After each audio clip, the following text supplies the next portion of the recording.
ਸਤਨਾਮ ਵਾਹਿਗੁਰੂ ਸਾਹਿਬ JIO. ਨਮੋ ਸਰਬ ਗਉਨੇ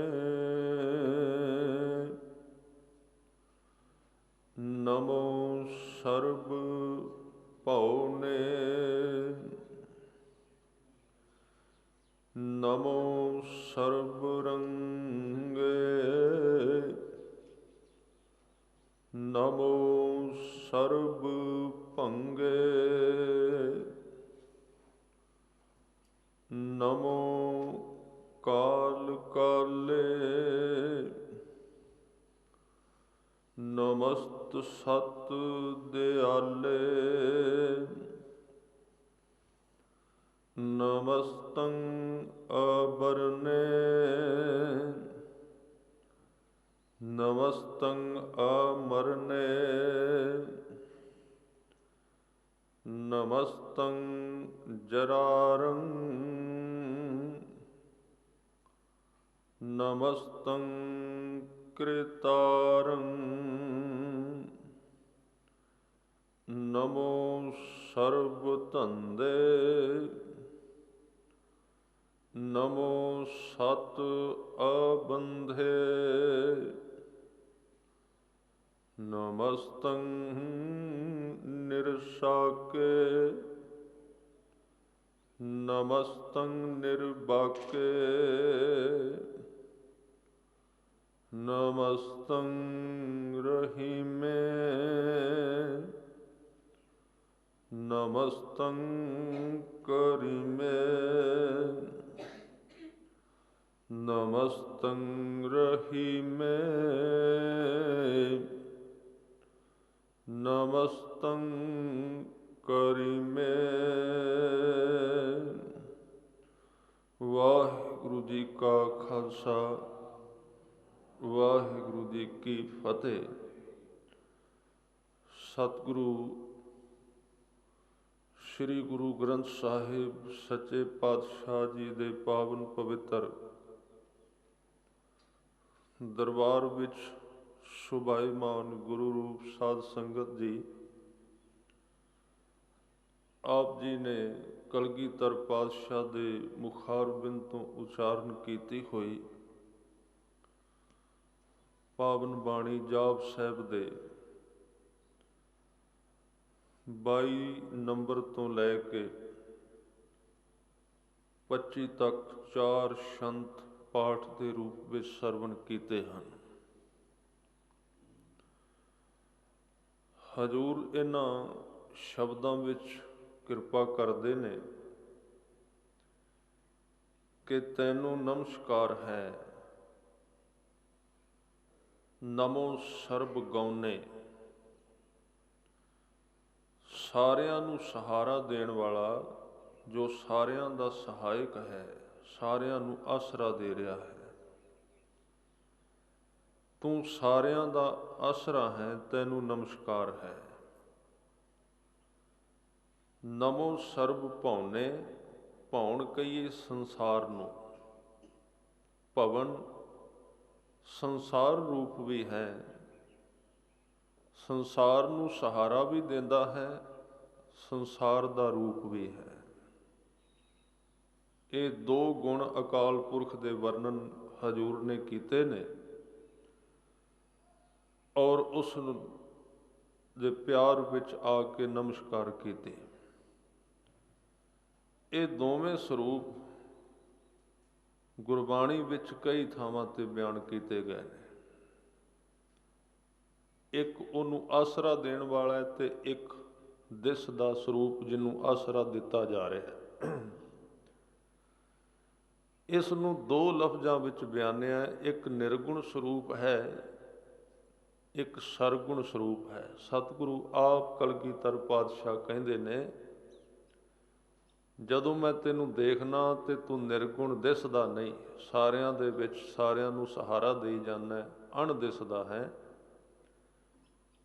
ਫਿਰ ਤੈਨੂੰ ਦੂਸਰੇ ਪਲ ਦੇਖਣਾ ਤੇ ਤੂੰ ਸਾਰੇ ਸਰੀਰਾਂ ਦਾ ਰੂਪ ਹੈ, ਸਰਗੁਣ ਸਰੂਪ ਹੈ। फिर एक होर बचन कीता। ਸਾਹਿਬ ਕਹਿੰਦੇ निर्गुण स्वरूप है, निर्गुण निरूप है कि सरगुण स्वरूप है। निर्जुर ये भी ਉਹਦਾ एक गुण है। निर्गुण निरूप है, निर्गुण ਦਾ मतलब ਤੇਰਾ ਜਿਹੜਾ रूप निर्गुण है, निरूप है ਉਹਦਾ रूप कोई नहीं, ਉਹ ਤਸਵੀਰ ਵਿੱਚ नहीं ਆਉਂਦਾ, ਵੇਖਿਆ नहीं जा सकता। पर तू कला निर्गुण नहीं, कहन लगे सरगुण स्वरूप है। जिथे तू सरगुण हो जाना उत्थे तू स्वरूप, उत्थे शरीरधारी बन जाता है। ये दोवें उहदे रूप कह के सतगुरां ने नमस्कार कीती। दिसदा ते अणदिसदा रूप, निर्गुण निरूप है कि सरगुण स्वरूप है। दोवें तेरे रूप ने। आ जिहड़ा दिस रहा है साडे शरीर ने, बनस्पति है, धरती है, ये सारी उहदी देह है, परमात्मा दा स्वरूप है। जे उहदे नाल किसी ने बाहरी तौर ते प्यार करना होवे, क्योंकि अंदरले पासे दो रस्ते उहदे घर नूं जांदे ने, एक ते सुरत द्वारा, सुरती कै मार्ग चल कै उल्टी नदर परगासी, एक ते सुरती द्वारा रस्ता है ਜਿਹੜਾ पक्का है, बिल्कुल सथाई है, ਜਿਹੜਾ लगातार ਰਹਿੰਦਾ है। एक अंदरला है सुरती ਦਾ स्वरूप ਤੇ ਇੱਕ ਬਾਹਰਲਾ ਹੈ ਜਿੰਨਾ ਵਿਸ਼ਵ ਦਿਸ ਰਿਹਾ ਹੈ, ਇਹ ਸਾਰਾ ਉਹਦਾ ਬਾਹਰਲਾ ਸਰੂਪ। ਗੁਰੂ ਅਰਜਨ ਦੇਵ ਜੀ ਨੇ ਬਚਨ ਵੀ ਕੀਤੇ। ਕਿਸੇ ਨੇ ਪੁੱਛਿਆ ਉਹਦੇ ਨਾਲ ਕਿਵੇਂ ਜੁੜਿਆ ਜਾਏ, ਤੇ ਗੁਰਮਤਿ ਦਾ ਸਿਧਾਂਤ ਹੈ, ਸ਼ਬਦ ਦੁਆਰਾ ਸੁਰਤ ਜੋੜ ਕੇ ਉਹਦੇ ਨਾਲ ਸਾਂਝ ਪਾਈ ਜਾ ਸਕਦੀ। ਪੁੱਛਣ ਵਾਲੇ ਨੇ ਕਿਹਾ ਕਿ ਮਹਾਰਾਜ ਮੇਰੀ ਇੰਨੀ ਸਮਰੱਥਾ ਨਹੀਂ ਵੀ ਮੈਂ ਸੁਰਤ ਦੁਆਰਾ ਉਹਨੂੰ ਚੇਤੇ ਕਰ ਲਵਾਂ, ਸੁਰਤ ਦੁਆਰਾ ਉਹਨੂੰ ਵੇਖ ਲਵਾਂ, ਕੋਈ ਸੁਖੈਣ ਢੰਗ ਦੱਸੋ।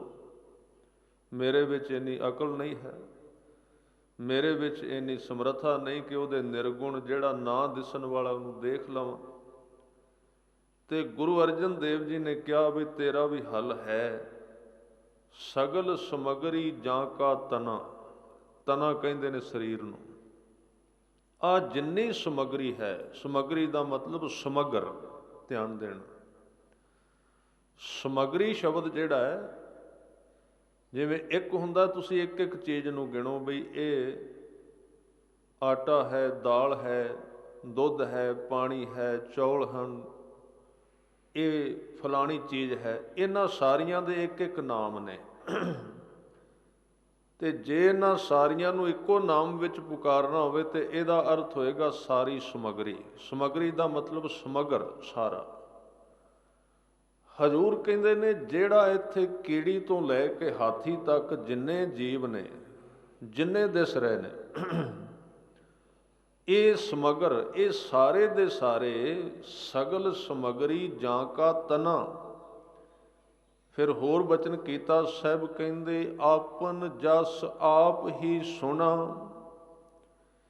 ਜਦੋਂ ਕੋਈ ਇਹਦੀ ਵਡਿਆਈ ਕਰਦਾ ਹੈ, ਇੱਕ ਪਾਸੇ ਉਹ ਵਡਿਆਈ ਕਰ ਰਿਹਾ, ਇੱਕ ਪਾਸੇ ਕੁਝ ਸੁਣ ਰਹੇ ਨੇ, ਜਿਵੇਂ ਆਪ ਬੈਠੇ ਹੋ, ਤਾਂ ਉਹ ਆਪਣੀ ਵਡਿਆਈ ਨੂੰ ਬੋਲਣ ਵਾਲਾ ਵੀ ਆਪ ਹੈ, ਆਪਣੀ ਵਡਿਆਈ ਨੂੰ ਸੁਣਨ ਵਾਲਾ ਵੀ ਆਪ ਹੈ। ਇਹ ਗੱਲ ਜੇ ਕਿਤੇ ਇਹ ਸਾਧਨਾ ਪਕੜ ਵਿੱਚ ਆ ਗਈ ਤੇ ਬੜੀ ਜਲਦੀ ਬੰਦੇ ਦਾ ਵਿਕਾਸ ਹੋ ਸਕਦਾ। ਕਹਿਣ ਵਾਲਾ ਇਹ ਪ੍ਰਤੀਤ ਕਰੇ ਵੀ ਮੇਰੇ ਰਾਹੀਂ ਕੋਈ ਕਹਿ ਰਿਹਾ, ਤੇ ਸੁਣਨ ਵਾਲਾ ਇਹ ਪ੍ਰਤੀਤ ਕਰੇ ਵੀ ਮੇਰੇ ਰਾਹੀਂ ਕੋਈ ਸੁਣ ਰਿਹਾ। ਉੱਥੇ ਕੀ ਹੋਵੇਗਾ, ਇੱਕ ਵਾਰੀ ਤੇ ਅੰਦਰ ਬੰਦੇ ਦੇ ਬਹੁਤ ਕਾਹਲ ਪਏਗੀ, ਭੁਚਾਲ, ਕਿਉਂਕਿ ਇਹ ਅਭਿਆਸ ਕਦੀ ਕੀਤਾ ਨਹੀਂ। ਆਦਿ ਕਾਲ ਤੋਂ ਲੈ ਕੇ, ਜਨਮ ਤੋਂ ਲੈ ਕੇ ਬੰਦੇ ਨੇ ਹਰ ਇੱਕ ਚੀਜ਼ ਦੇ ਵਿੱਚ ਆਪਣੇ ਆਪ ਨੂੰ ਵੇਖਿਆ ਕਿ ਮੈਂ ਹੀ ਕਰ ਰਿਹਾ। ਜਿਉਂ ਦੀ ਇਹਨੇ ਹੋਸ਼ ਸੰਭਾਲੀ, ਇਹਦੀ ਪ੍ਰੈਕਟਿਸ, ਇਹਦਾ ਅਭਿਆਸ, ਇਹਦੀ ਮੁਸ਼ੱਕਤ ਤੇ ਸਾਧਨਾ ਇੱਕੋ ਗੱਲ ਤੇ ਖੜੀ ਏ ਕਿ ਜਿਹੜਾ ਪੱਤਾ ਹਿੱਲਦਾ ਹੈ ਮੈਂ ਹੀ ਹਿਲਾ ਰਿਹਾ, ਹੋਰ ਕੋਈ ਨਹੀਂ ਹੈ। ਬੜਾ ਪੁਰਾਣਾ ਡੂੰਘਾ ਅਭਿਆਸ ਹੈ ਅੰਦਰ। ਤੇ ਕਦੀ ਤੁਸੀਂ ਵੇਖਣਾ ਇੱਕ ਦਿਨ ਕਰਕੇ ਕਿ ਜੋ ਕੁਝ ਮੈਂ ਸੁਣ ਰਿਹਾ ਹੈ, ਮੈਂ ਨਹੀਂ ਸੁਣ ਰਿਹਾ, ਮੇਰੇ ਵਿੱਚ ਅਕਾਲ ਪੁਰਖ ਵਾਹਿਗੁਰੂ ਸੁਣ ਰਿਹਾ। ਤੇ ਇੰਨੀ ਜਲਦੀ ਇਹ ਸਾਧਨਾ ਜਿਹੜੀ ਤਬਦੀਲੀ ਲਿਆਵੇਗੀ, ਪਰ ਬੰਦੇ ਦੇ ਅੰਦਰ ਇੱਕ ਭੁਚਾਲ ਆਏਗਾ, ਉਹ ਛੱਡੇਗਾ ਨਹੀਂ ਆਪਣੇ ਆਪ ਨੂੰ, ਕਿਉਂਕਿ ਸਦੀਆਂ ਦਾ ਇਹ ਅਭਿਆਸ ਹੈ। मैं ही सुन रहा, मैं ही पढ़ रहा, मैं ही ये काम कर रहा, मैं परिवार पाल रहा, मैं ही सब कुछ कर रहा। ये जिहड़ा इन्ना पुराना अभ्यास है, जिद्दण ये साधना अंदर वापरेगी, तुसी रहरास दी बाणी विच बचन पढ़ोगे, गुरु रामदास सच्चे पातशाह जी इस अवस्था का जिक्र करते हैं जिहदे विच बंदे दी मैं टुटदी है, ਉਹਦੀ बीमारी लैंदी है। एक कहो बई ਉਹਦਾ सारा पड़दा ही टुटदा है, ਇਹਦੇ ਨਾਲ ਇਹ अंदर जम्मिया होया कि मैं कर रहा। सतगुरु सानू सिखाउंदे ने हर रोज़ रहरास दी बाणी दे अंदर। हजूर कहंदे कि तू करता सचियार मैंडा साई, जो तो भावे सोई थी सी, जो तू दे सोई हों पाई। ये भी बचन कीते ते इहदे तो पहला आसा राग विच गुरु रामदास जी ने बचन कीते, सो पुरख दे अंदर, सो पुरख निरंजन, हर पुरख निरंजन, हर अगमा अगम अपारा, सब ध्यावै तुध जी, हर सच्चे सिरजन हारा, सब जी तुम्हारे जी, तू जियां का दातारा। सब जी तुम्हारे जी, तू जियां का दातारा, हर त्याव हो संतो जी, सब दुख विसारन हारा। ਇਹਦੇ ਤੋਂ ਅੱਗੇ ਗੱਲ ਸ਼ੁਰੂ ਹੁੰਦੀ, हर आपे ठाकुर, हर आपे सेवक जी, क्या नानक जंत विचारा, तू घट घट अंतर सर्ब निरंतर जी, हर एको पुरख समाना। तू दाता भी आप है, देण वाला भी आप ते लैण वाला भी आप, बोलन वाला भी आप ते सुनन वाला भी आप। तू आपे दाता आपे भुगता जी, हों तुद बिन अवर ना जाना, तू पार ब्रह्म बेअंत बेअंत जी, तेरे क्या गुण आख वखाना। जो सेवै तुद जी, जन नानक तिन कुर्बाना, हर त्यावै तुद जी, से जन जुग में सुखवासी, से मुक्त भय, जिन हर ध्याया जी, तिन टूटी जम की फांसी। ਇਹਦੇ ਵਿੱਚ आपे ही दाता,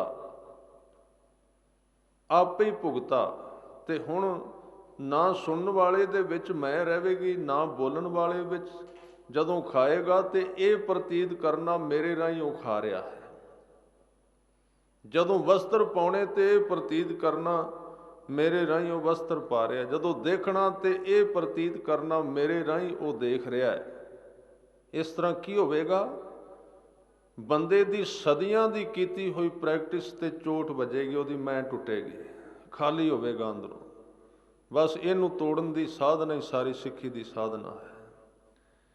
इस करके कहंदे कि दोवें रूप ਉਹਦੇ ने, निर्गुण भी ते सरगुण भी। कलगीधर पातशाह कहंदे निर्गुण निरूप हो कि सुंदर स्वरूप हो।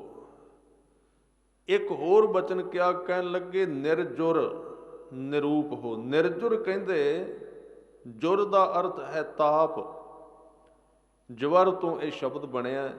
निर्जुर का भाव है कि तेनू कोई ताप नहीं लगता, तेनू कोई दुख नहीं लगता। कि सुंदर स्वरूप हो, कि दाता महादान हो, दाता बहुत वड्डा है। ये सारे गुण सतगुरु कलगीधर पातशाह कहंदे कि तेरे दो स्वरूप ने, मैं दोवां नूं नमस्कार करना, अंदरले नूं भी ते बाहरले नूं भी। गुरु अर्जन देव जी दे बचन सांझे कर रहा सी, सगल समगरी जां का तना। इस समगरी नूं कीड़ी तो लैके हाथी तक, मिट्टी तो लैके सूरज तक, जिन्ना भी तेरे सामने सब कुछ दिस रहा है, इनू प्यार कर, ਇਹਦੇ ਨਾਲ स्नेह कर, ਇਹਦੇ ਨਾਲ ਤੈਨੂੰ ਰੱਬ ਨਾਲ ਸਾਂਝ ਪਾਉਣ ਵਿੱਚ ਸਹਾਇਤਾ ਮਿਲੇਗੀ। ਇਸ ਕਰਕੇ ਸਤਿਗੁਰੂ ਕਲਗੀਧਰ ਪਾਤਸ਼ਾਹ ਇਸ ਪਹਿਲੇ ਬਚਨ ਵਿੱਚ ਕਹਿੰਦੇ, ਨਮੋ ਸਰਬ ਗਉਨੇ, ਮੈਂ ਤੈਨੂੰ ਨਮਸਕਾਰ ਕਰਦਾ ਹਾਂ ਜੋ ਸਾਰੇ ਸਰੀਰ ਧਾਰੀਆਂ ਦੇ ਵਿੱਚ ਬਹਿ ਕੇ ਉਹਨਾਂ ਨੂੰ ਸਹਾਰਾ ਦੇ ਰਿਹਾ, ਅੰਦਰੋਂ ਸ਼ਕਤੀ ਪ੍ਰਦਾਨ ਕਰ ਰਿਹਾ, ਉਹਨਾਂ ਨੂੰ ਤੋਰ ਰਿਹਾ ਹੈ। फिर कहते नमो सर्ब भौने, फिर तू उन्हों का बाहरला हिस्सा भी आप है, उन्होंने हथ पैर, उन्होंने अखां, उन्हों स्वरूप, ये दोवें जिहड़े हिस्से ने, इन्हों सतगुरु नमस्कार करदे ਫਿਰ ਕਹਿੰਦੇ ਨਮੋ ਸਰਬ ਰੰਗੇ। ਜਿੰਨੇ ਰੰਗਾਂ ਦੇ ਲੋਕ, ਜਿੰਨੀਆਂ ਨਸਲਾਂ ਦੇ ਜੀਵ ਨੇ, 84 ਲੱਖ ਜੋਨ ਹੈ। ਆਕਾਸ਼ ਵਿੱਚ ਉੱਡਣ ਵਾਲੇ ਪਰਿੰਦੇ ਨੇ, ਜ਼ਮੀਨ ਤੇ ਤੁਰਨ ਵਾਲੇ ਜੀਵ ਨੇ, ਔਰ ਪਾਣੀ ਵਿੱਚ ਰਹਿਣ ਵਾਲੇ ਜੀਵ ਨੇ।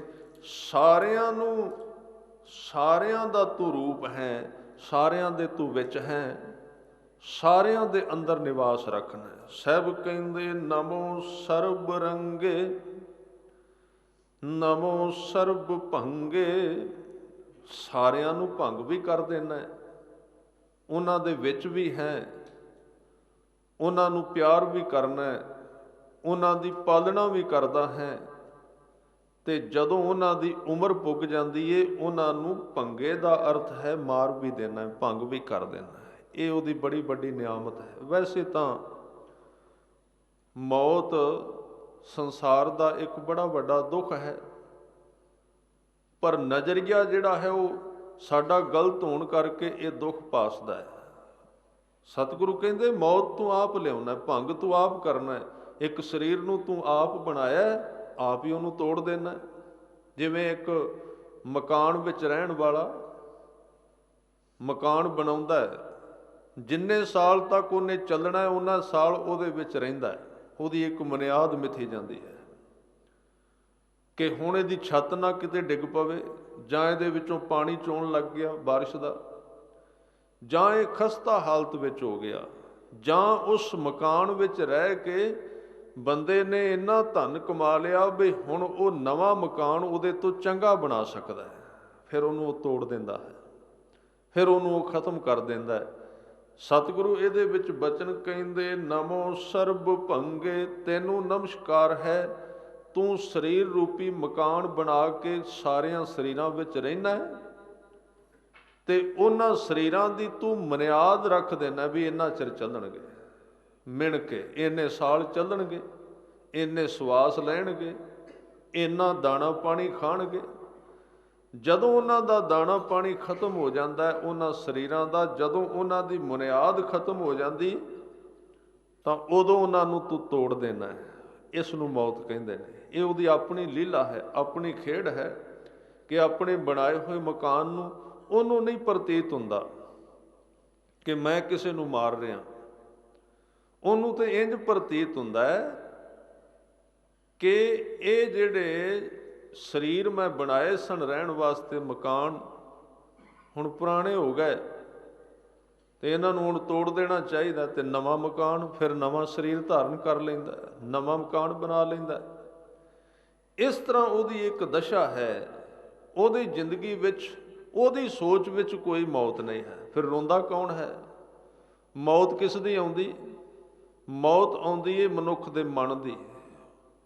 ਉਹਦੇ ਅੰਦਰ ਜਿਹੜੀ ਮਾਇਆ ਦੀ ਬਿਰਤੀ ਹੈ, ਉਹਦੇ ਅੰਦਰ ਜਿਹੜੀ ਪਕੜ ਹੈ, ਮੌਤ ਸਿਰਫ ਉਹਦੀ ਆਉਂਦੀ ਹੈ, ਹੋਰ ਆਦਮੀ ਦੀ ਕੋਈ ਮੌਤ ਨਹੀਂ। ਇਸ ਕਰਕੇ ਕਹਿੰਦੇ ਨਮੋ ਸਰਬ ਭੰਗੇ, ਨਮੋ ਕਾਲ ਕਾਲੇ।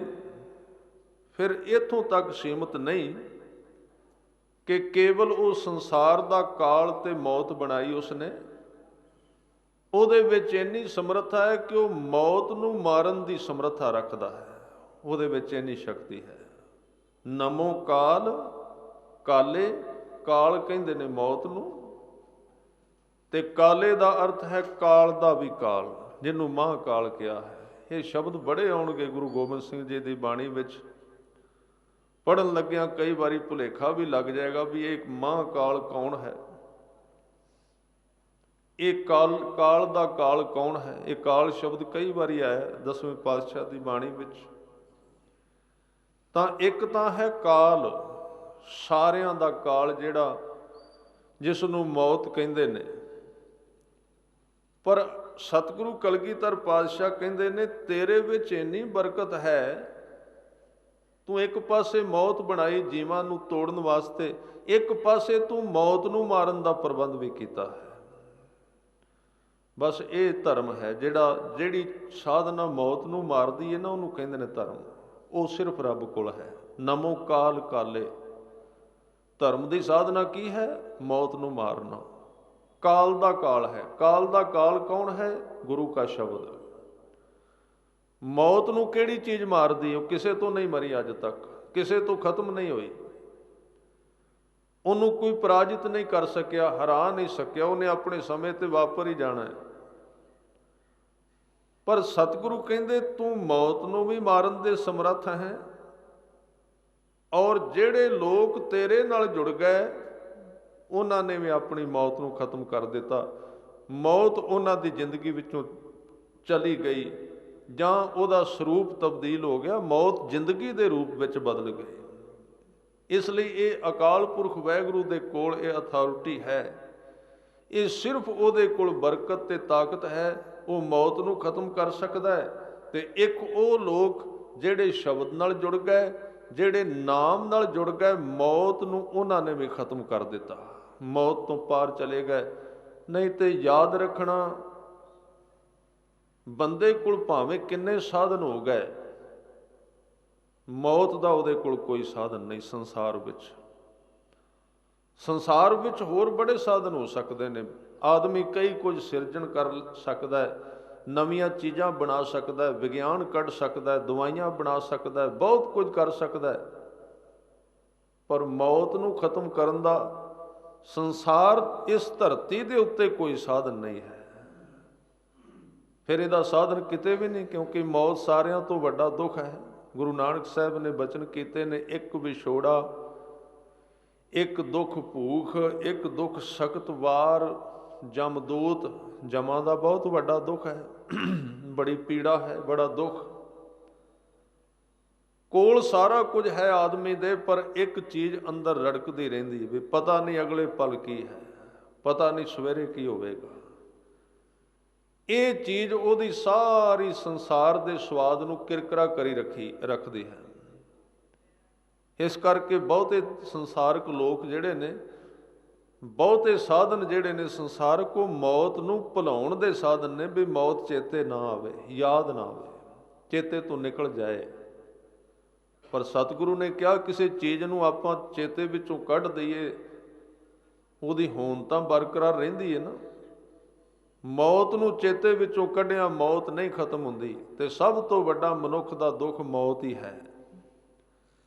ਮੌਤ ਖਤਮ ਹੁੰਦੀ ਏ ਗੁਰੂ ਕੇ ਸ਼ਬਦ ਨਾਲ ਸਾਂਝ ਪਾਇਆ।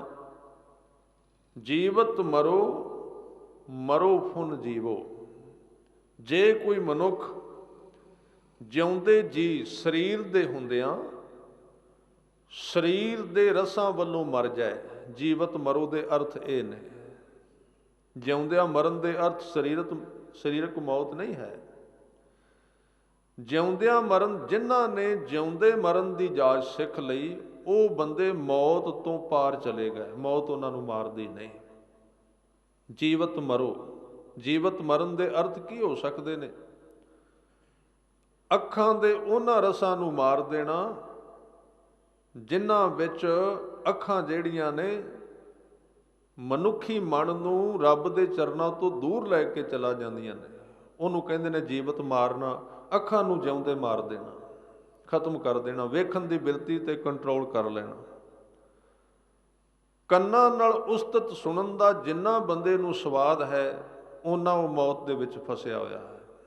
ਜਿੰਨਾ ਉਹ ਕੰਨਾਂ ਦੀ ਉਸਤਤ ਦੇ ਆਸਰੇ ਜਿਉਂਦਾ ਹੈ, ਇਹ ਵੀ ਇੱਕ ਉਹਦਾ ਨਸ਼ਾ ਹੈ, ਇਹ ਵੀ ਉਹਦੀ ਸ਼ਰਾਬ ਹੈ।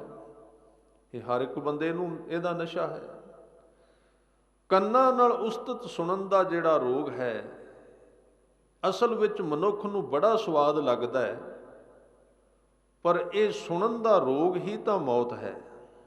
ਮੌਤ ਸਰੂਪ ਪਲਟਾ ਕੇ ਬੈਠੀ ਹੋਈ, ਰਸ ਬਣ ਕੇ ਅੰਦਰ ਕੰਨਾਂ ਦੇ ਵਿੱਚ ਮੌਜੂਦ ਹੈ। ਇਸ ਲਈ ਉਹਦੀ ਪਹਿਚਾਣ ਨਹੀਂ ਆਉਂਦੀ ਕਿਸੇ ਨੂੰ, ਮੌਤ ਦੀ ਖਬਰ ਨਹੀਂ ਮਿਲਦੀ। ਉਹ ਬਿਲਕੁਲ ਨਾਲ ਹੀ ਖਬਰ ਜਨਮ ਲੈਂਦੀ ਹੈ ਮਨੁੱਖ ਦੇ ਜੀਵਨ ਦੇ, ਔਰ ਉਹਦੇ ਕੋਲ ਬਹਿ ਕੇ ਬੰਦਾ ਹੱਸਦਾ ਹੈ।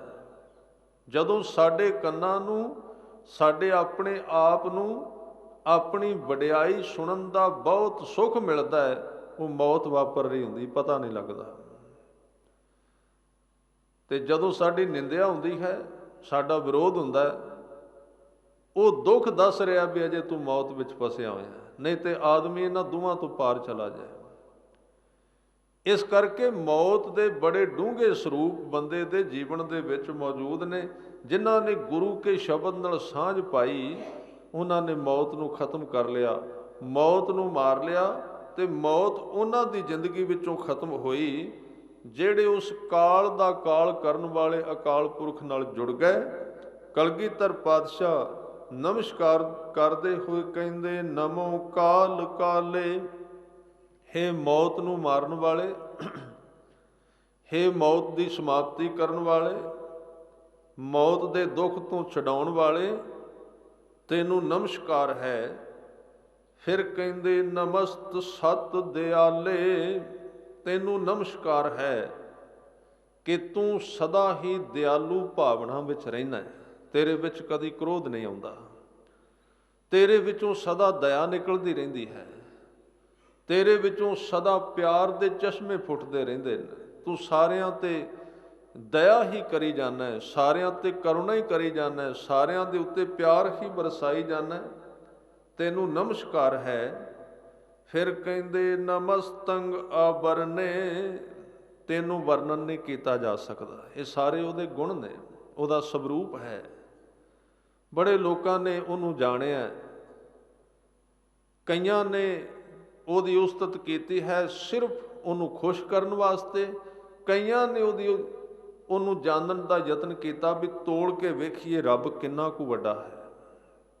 ਸਤਿਗੁਰੂ ਕਹਿ ਰਹੇ ਨੇ, ਨਹੀਂ, ਵਰਣਨ ਕਰਨ ਵਾਲੇ ਕਿੰਨੇ ਆਏ ਇਸ ਧਰਤੀ ਤੇ, ਗ੍ਰੰਥ ਭਰੇ ਪਏ ਨੇ। ਇਹ ਤੇ ਕੁਦਰਤੀ ਹੈ, ਜਦੋਂ ਕਿਸੇ ਮਨੁੱਖ ਦੀ ਸੁਰਤ, ਕਿਸੇ ਦਾ ਸਾਂਝ ਕਿਸੇ ਦੀ ਰੱਬ ਨਾਲ ਬਣੀ, ਤੇ ਇੱਕ ਚੀਜ਼ ਉਹਨੂੰ ਗਿਫਟ ਵਿੱਚ ਮਿਲ ਗਈ ਜਿਹੜੀ ਉਹਨੇ ਮੰਗੀ ਨਹੀਂ ਸੀ। ਉਹ ਤਾਂ ਆਪਣੇ ਆਪ ਉਹਦੇ ਉੱਤੇ ਮੀਂਹ ਵਾਂਗੂ ਵਰ ਗਈ। ਉਹ ਕੀ ਸੀ? ਜਦੋਂ ਉਹਦੇ ਨਾਲ ਸਾਂਝ ਬਣੀ ਤੇ ਨਾਲ ਕੀ ਮਿਲਿਆ ਉਹਨੂੰ, ਕਹਿੰਦੇ ਨੇ ਗਿਆਨ। ਫਿਰ ਉਸ ਗਿਆਨ ਨੂੰ ਉਹ ਵਰਣਨ ਕਰਨ ਤੋਂ ਰਹਿ ਨਹੀਂ ਸਕਦਾ, ਕਈਆਂ ਤੋਂ ਤੇ ਕਿਹਾ ਨਹੀਂ ਜਾ ਸਕਦਾ। ਦੋ ਤਰ੍ਹਾਂ ਦੇ ਭਗਤ ਨੇ। ਜਦੋਂ ਕਿਸੇ ਦੀ ਸਾਂਝ ਬਣੀ ਅਕਾਲ ਪੁਰਖ ਵਾਹਿਗੁਰੂ ਦੇ ਨਾਲ, ਤੇ ਬਹੁਤੇ ਜਿਹੜੇ ਉਹ ਤਾਂ ਸੁੰਨ ਹੋ ਗਏ। ਜਿਵੇਂ ਕਬੀਰ ਜੀ ਨੇ ਬਚਨ ਕੀਤਾ ਬਾਣੀ ਦੇ ਵਿੱਚ ਕਿ ਕਬੀਰ ਮਾਰੇ ਬਹੁਤ ਪੁਕਾਰਿਆ, ਪੀਰ ਪੁਕਾਰੇ ਔਰ, ਲਾਗੀ ਚੋਟ ਮਰਮ ਕੀ ਰਹਿਓ ਕਬੀਰਾ ਠੌਰ। ਦੋ ਤਰ੍ਹਾਂ ਦੀ ਹੈ ਗੱਲ। ਚੋਟ ਲੱਗੀ, ਇੱਕ ਤਾਂ ਚੋਟ ਲੱਗੀ ਤੇ ਉਹ ਚੋਟ ਸਹਿਣ ਕਰ ਗਏ, ਤੇ ਉਹਨਾਂ ਨੇ ਉਸ ਚੋਟ ਦਾ ਬਿਆਨ ਕੀਤਾ ਵੀ ਦਰਦ ਹੋਈ ਹੈ, ਹਾਏ ਕਿਆ, ਜਾਂ ਥੋੜੇ ਜਿਹੇ ਅਥਰੂ ਡਿੱਗ ਪਏ, ਜਾਂ ਉਹਨਾਂ ਨੇ ਕੋਈ ਚੀਸਾਂ ਮਾਰੀਆਂ ਵੀ ਬੜੀ ਦਰਦ ਹੋ ਰਹੀ ਹੈ। ਉਹਨਾਂ ਨੇ ਤੇ ਕਰ ਦਿੱਤੀ ਵਿਆਖਿਆ ਦਰਦ ਦੀ। ਕਬੀਰ ਜੀ ਕਹਿੰਦੇ, ਲਾਗੀ ਚੋਟ ਮਰਮ ਕੀ ਰਹਿਓ ਕਬੀਰਾ ਠੌਰ। ਤੇ ਕੁਝ ਬੰਦੇ ਜਿਹੜੇ ਕਮਜ਼ੋਰ ਸਨ, ਉਹ ਦਰਦ ਨੂੰ ਨਾ ਸਹਾਰਦੇ ਹੋਏ ਬੇਹੋਸ਼ ਹੀ ਹੋ ਗਏ, ਚੁੱਪ ਕਰ ਗਏ। ਇਸ ਲਈ ਦੋ ਤਰ੍ਹਾਂ ਦੇ ਭਗਤ ਨੇ ਦੁਨੀਆ ਵਿੱਚ। ਉਹ ਦੋ ਤਰ੍ਹਾਂ ਦੇ ਭਗਤਾਂ ਦੇ ਵਿੱਚ ਥੋੜ੍ਹੇ ਜਿਹੇ ਲੋਕ ਆਉਂਦੇ ਨੇ ਜਿਹੜੇ ਰੱਬ ਦੀ ਪਈ ਹੋਈ ਸਾਂਝ, ਉਹਦੀ ਮਿਲੀ ਹੋਈ ਬਰਕਤ ਨੂੰ ਮਾਣ ਵੀ ਲੈਂਦੇ ਨੇ ਤੇ ਸੰਸਾਰੀ ਗੱਲ ਵੀ ਕਰ ਸਕਦੇ ਨੇ। ਉਹ ਬੜੇ ਘੱਟ ਨੇ, ਬੜਾ ਔਖਾ ਹੈ। ਉਹਦੀ ਗੱਲਬਾਤ ਨੂੰ ਇੱਧਰ ਸਾਂਝਾ ਕਰਨਾ ਬੜਾ ਔਖਾ ਹੈ, ਕਿਉਂਕਿ ਉਹ ਰਸ ਹੀ ਇੰਨਾ ਹੈ। ਇਹ ਤੇ ਸਿਰਫ ਉਦਾਹਰਨ ਦਿੱਤੀ ਹੈ ਚੋਟ ਦੀ, ਦਰਦ ਦੀ। ਜਦੋਂ ਕਿਸੇ ਨੂੰ ਉਹਦੇ ਪ੍ਰੇਮ ਦੀ ਚੋਟ ਲੱਗਦੀ ਹੈ ਤਾਂ ਬਹੁਤੇ ਤਾਂ 95% ਤਾਂ ਚੁੱਪ ਹੀ ਕਰ ਜਾਂਦੇ। ਇੰਨੇ ਸਵਾਦ ਵਿੱਚ ਚਲੇ ਜਾਂਦੇ ਨੇ, ਇੰਨੇ ਨਸ਼ੇ ਵਿੱਚ, ਇੰਨੇ ਰਸ ਵਿੱਚ, ਕਿ ਉਸ ਰਸ ਦੇ ਆਵੇਸ਼ ਦੇ ਵਿੱਚ ਆ ਕੇ ਪਰਤ ਕੇ ਬੋਲ ਹੀ ਨਹੀਂ ਸਕਦੇ। ਜਿਵੇਂ ਇੱਕ ਮੈਖਾਨੇ ਵਿੱਚ, ਇੱਕ ਸ਼ਰਾਬਖਾਨੇ ਵਿੱਚ 20 ਸ਼ਰਾਬੀ ਬੈਠ ਕੇ ਪੀਂਦੇ, ਤੇ ਉਹਨਾਂ ਵਿੱਚੋਂ ਜਦੋਂ ਉਹ ਵਰਤਾਇਆ ਜਾਂਦਾ ਹੈ ਉਹ ਨਸ਼ਾ, ਤੇ ਉਹ ਇੰਨਾ ਤੇਜ਼ ਹੁੰਦਾ ਹੈ ਕਿ ਜਿਹੜੇ ਤੇ ਪੁਰਾਣੇ ਹੁੰਦੇ ਨੇ ਸ਼ਰਾਬੀ, ਖਾਨਦਾਨੀ, ਬੜੇ ਸਾਲਾਂ ਤੋਂ ਵਰਤ ਰਹੇ ਹੁੰਦੇ ਨੇ, ਉਹ ਤਾਂ ਉਹਨੂੰ ਪੀ ਕੇ ਵੀ ਥੋੜ੍ਹਾ ਜਿਹਾ ਤੁਰਦੇ ਫਿਰਦੇ ਰਹਿੰਦੇ ਨੇ, ਕਿਸੇ ਨਾਲ ਗੱਲ ਕਰ ਲੈਂਦੇ, ਉਹਨਾਂ ਨੂੰ ਘਰ ਦਾ ਰਾਹ ਚੇਤੇ ਰਹਿ ਜਾਂਦਾ। ਪਰ ਜਿਹੜੇ ਨਵੇਂ ਸ਼ਰਾਬੀ ਨੇ, ਸ਼ਰਾਬ ਪੀਣ ਵਾਲੇ, ਨਸ਼ਾ ਪੀਣ ਵਾਲੇ, ਉਹ ਤਾਂ ਬਸ ਪੀਂਦਿਆਂ ਮੰਜੇ ਤੇ ਲੇਟ ਗਏ। ਕੋਈ ਪਤਾ ਨਹੀਂ ਕੌਣ ਹੈ, ਬੋਲਣਾ ਕਿਵੇਂ ਹੈ, ਘਰ ਕਿਵੇਂ ਜਾਣਾ ਹੈ, ਘਰ ਦਾ ਕੰਮ ਕਦੋਂ ਕਰਨਾ ਹੈ, ਸਭ ਬੇਕਾਰ ਹੋ ਗਿਆ। ਤਾਂ ਜਦੋਂ ਕਈ ਵਾਰੀ ਇਸ ਰਸ ਵਿੱਚ ਕੋਈ ਬੰਦਾ ਡੁੱਬਦਾ ਹੈ ਤਾਂ ਉਹਦੇ ਤੇ ਨਵੇਂ ਤੇ ਬੜੀ ਜਲਦੀ ਵਾਪਰਦੀ ਹੈ। ਜਦੋਂ ਹੰਢਾ ਲੈਂਦਾ ਹੈ, ਜਦੋਂ ਪੁਰਾਣਾ ਹੋ ਜਾਂਦਾ ਹੈ, ਪੁਰਾਣਿਆਂ ਵਿੱਚ ਆ ਜਾਂਦਾ ਹੈ, ਉਦੋਂ ਪੀਂਦਾ ਵੀ ਰਹਿੰਦਾ ਤੇ ਪ੍ਰਤੀਤ ਵੀ ਨਹੀਂ ਹੁੰਦਾ, ਬਾਹਰ ਪ੍ਰਗਟ ਨਹੀਂ ਹੋਣ ਦਿੰਦਾ, ਕਿਉਂਕਿ ਪੁਰਾਣਾ ਨਸ਼ਈ ਹੈ। ਇਸ ਤਰ੍ਹਾਂ ਦੋ ਤਰ੍ਹਾਂ ਦੇ ਧਾਰਮਿਕ ਜਗਿਆਸੂ ਨੇ। ਉਹਨਾਂ ਵਿੱਚ ਪਹਿਲਾਂ ਤੁਸੀਂ ਵੇਖੋਗੇ 4 ਦਿਨ ਅਜੇ ਸ਼ੁਰੂਆਤ ਹੋਈ, ਅੱਖਾਂ ਵਿੱਚੋਂ ਪਾਣੀ ਵਹਿਣ ਲੱਗ ਪਿਆ, ਕਈ ਕੁਝ ਹੋਇਆ। ਫਿਰ ਉੱਥੇ ਬੰਦਾ ਰੁਕ ਵੀ ਸਕਦਾ, ਲੋਕ ਕਹਿ ਦਿੰਦੇ ਨੇ ਭਗਤ ਹੈ, ਪਰ ਅਜੇ ਭਗਤ ਨਹੀਂ ਬਣਿਆ। ਅਜੇ ਤੇ ਪਹਿਲੀ ਬੂੰਦ ਗਈ ਤੇ ਸਰੀਰ ਉਹਨੂੰ ਸਹਾਰਦਾ ਨਹੀਂ ਪਿਆ, ਇਸ ਕਰਕੇ ਉਤੇਜਿਤ ਹੋ ਗਿਆ, ਕਈ ਕੁਝ ਵਾਪਰਿਆ। ਉਹਨੇ ਛੋਟੀ ਗੱਲ ਨੂੰ ਫੜਨਾ ਸ਼ੁਰੂ ਕਰ ਦਿੱਤਾ, ਉਹਦੀ ਵਿਆਖਿਆ ਵਿੱਚ ਫਸ ਗਿਆ ਵੀ ਇਹ ਕੀ ਹੈ, ਉਹ ਕੀ ਹੈ, ਅਜੇ ਤਾਂ ਆਰੰਭਤਾ ਹੋਈ ਸੀ।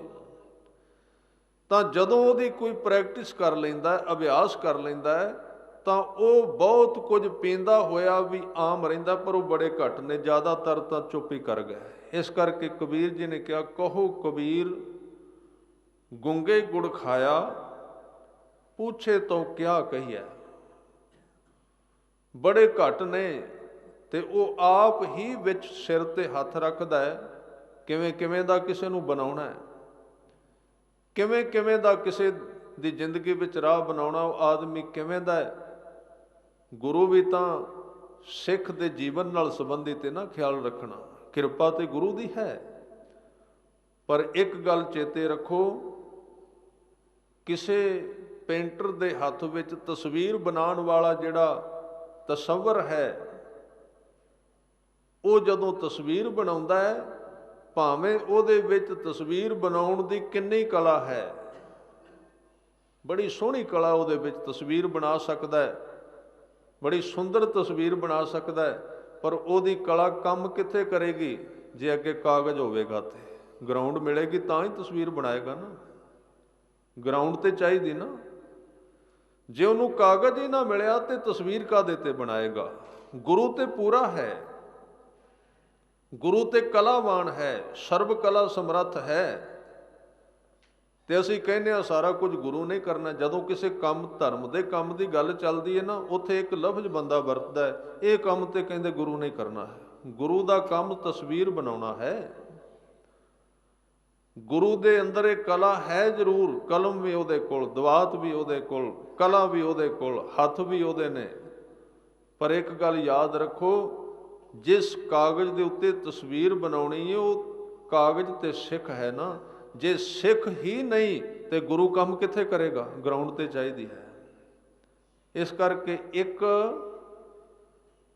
ਗੁਰੂ ਦੀ ਹਦੂਦ ਦੇ ਅੰਦਰ ਹਜ਼ੂਰੀ ਵਿੱਚ 100 ਆਦਮੀ ਆਉਂਦੇ ਨੇ, ਗੁਰੂ ਸਾਰਿਆਂ ਤੇ ਇੱਕੋ ਜਿਹੀ ਕਿਰਪਾ ਕਰਦੇ ਨੇ, ਪਰ ਲਾਭ ਸਾਰਿਆਂ ਨੂੰ ਇੱਕੋ ਜਿਹਾ ਨਹੀਂ ਮਿਲਦਾ, ਫਰਕ ਪੈ ਜਾਂਦਾ। ਕਿਸੇ ਨੂੰ ਕਿੰਨਾ, ਕਿਸੇ ਨੂੰ 10%, ਕਿਸੇ ਨੂੰ 50, ਕਿਸੇ ਨੂੰ 80%। ਉਹਦਾ ਕੀ ਕਾਰਨ ਹੈ ਕਿ ਗੁਰੂ ਤਸਵੀਰ ਬਣਾਉਣ ਵਾਲਾ ਸਾਰੇ ਕਾਗਜ਼ਾਂ ਤੇ ਤਸਵੀਰ ਬਣਾ ਲੈਂਦਾ ਹੈ, ਪਰ ਜਿਹੜੇ ਕਾਗਜ਼ ਦੇ ਵਿੱਚ ਸਫਾਈ ਹੁੰਦੀ ਹੈ, ਪਹਿਲਾਂ ਕੁਝ ਨਹੀਂ ਲਿਖਿਆ ਹੁੰਦਾ, ਉਹਦੀ ਤਸਵੀਰ ਉੱਭਰ ਕੇ ਸਾਫ਼ ਸਾਹਮਣੇ ਆ ਗਈ। ਤੇ ਜਿਹਨੇ ਪਹਿਲਾਂ ਹੋਰ ਕਈ ਤਸਵੀਰਾਂ ਬਣਾਈਆਂ ਸਨ, ਉਹ ਤਸਵੀਰਾਂ ਵਿੱਚ ਤਸਵੀਰ ਉਹ ਵੀ ਰਲ ਗਈ। ਗੁਰੂ ਨੇ ਕਮੀ ਨਹੀਂ ਛੱਡੀ। ਇਸ ਕਰਕੇ ਨਾਮ ਕੀ ਕਰਦਾ ਹੈ, ਗੁਰੂ ਦੀ ਕਿਰਪਾ ਕੀ ਕਰਦੀ, ਪਹਿਲਾਂ ਪੁਰਾਣੀਆਂ ਤਸਵੀਰਾਂ ਪੂੰਝਦਾ ਹੈ ਜਿਹੜੀਆਂ ਸਾਡੇ ਜੀਵਨ ਦੇ ਵਿੱਚ। ਅਸੀਂ ਕਹਿ ਦਿੰਦੇ ਹਾਂ ਅਸੀਂ ਬੁੱਤ ਨਹੀਂ ਪੂਜਦੇ, ਇਹ ਗੱਲ ਠੀਕ ਹੈ, ਪਰ ਇਹ ਗੁਰੂ ਕਿਰਪਾ ਕਰੇ, ਬੁੱਤ ਪ੍ਰਸਤ ਸਿਰਫ ਬ੍ਰਹਮ ਗਿਆਨੀ ਨਹੀਂ, ਹੋਰ ਸਾਰੀ ਦੁਨੀਆ ਬੁੱਤ ਪ੍ਰਸਤ ਹੈ। ਜਿਹਦੇ ਅੰਦਰ ਸਾਫ਼ ਹੋ ਗਿਆ ਨਾ, ਜਿਹਦਾ ਗੁਰੂ ਨੇ ਹੱਥ ਫੇਰ ਕੇ ਕਰ ਦਿੱਤਾ ਸਾਫ਼, ਪੂੰਝ ਦਿੱਤੀਆਂ ਅੰਦਰੋਂ ਸਾਰੀਆਂ ਤਸਵੀਰਾਂ, ਸਿਰਫ ਉਹ ਹੀ ਬੁੱਤ ਪ੍ਰਸਤ ਨਹੀਂ। ਇਸ ਲਈ ਇਸ ਭੁਲੇਖੇ ਵਿੱਚ ਨਾ ਰਹਿਣਾ। ਠੀਕ ਹੈ, ਬਾਹਰੋਂ ਅਸੀਂ ਬੁੱਤ ਪ੍ਰਸਤ ਨਹੀਂ ਹਾਂ, ਅਸੀਂ ਪੱਥਰ ਦੀਆਂ ਮੂਰਤਾਂ ਨਹੀਂ ਪੂਜਦੇ, ਪਰ ਅੰਦਰ ਖਿਆਲ ਰੱਖਣਾ, ਕਿਤੇ ਪੱਥਰ ਦੀਆਂ ਮੂਰਤੀਆਂ ਨਹੀਂ ਪੂਜੀਆਂ, ਕਿਤੇ ਮਾਸ ਦੀਆਂ ਮੂਰਤੀਆਂ ਪੂਜਦੇ ਹੋਈਏ, ਫਿਰ ਉੱਥੇ ਕੀ ਵਾਪਰੇਗਾ। ਹੈ ਤਾਂ ਮੂਰਤੀ ਨਾ, ਲੱਕੜ ਦੀ ਮੂਰਤੀ ਵੀ ਮੂਰਤੀ ਹੈ, ਲੋਹੇ ਦੀ ਮੂਰਤੀ ਵੀ ਮੂਰਤੀ ਹੈ, ਮਿੱਟੀ ਦੀ ਮੂਰਤੀ ਵੀ ਮੂਰਤੀ ਹੈ, ਤਾਂਬੇ ਦੀ ਮੂਰਤੀ ਵੀ ਮੂਰਤੀ ਹੈ, ਤੇ ਮਾਸ ਦੀ ਮੂਰਤੀ ਵੀ ਉਹ ਵੀ ਮੂਰਤੀ ਹੈ, ਉਹ ਵੀ ਮੂਰਤੀ ਪੂਜਾ ਹੈ। ਅੰਦਰ ਕਿੰਨੀਆਂ ਮੂਰਤਾਂ ਨੇ। ਫਿਰ ਉਹ ਥੋੜੀਆਂ ਹੁਣ ਤਾਂ ਵੀ ਸਰਦਾ, ਲਾਈਨ ਲੱਗੀ ਹੋਈ ਹੈ।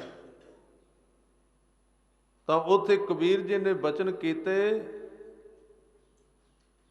ਕਿ ਅਬ ਫੁਨ ਰੂਪ ਨਾ ਹੋਈ, ਜਬ ਹਮ ਰੂਪ ਕੀਏ ਬਹੁ ਤੇਰੇ।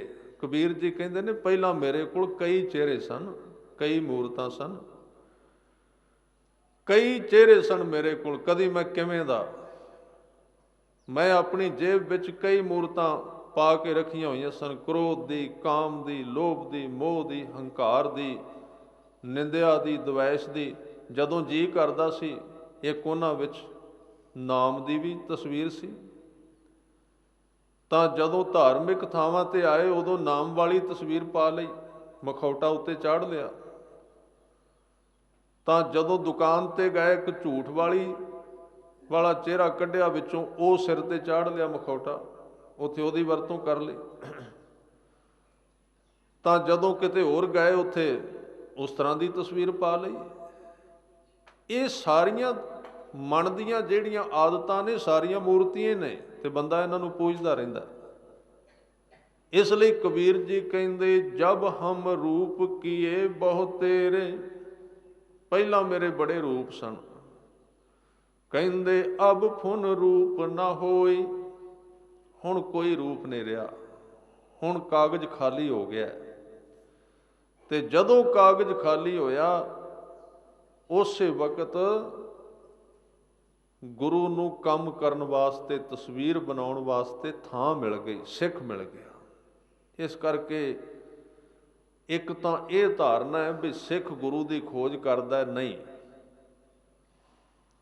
ਸਿੱਖ ਗੁਰੂ ਨੂੰ ਲੱਭਦਾ ਹੈ।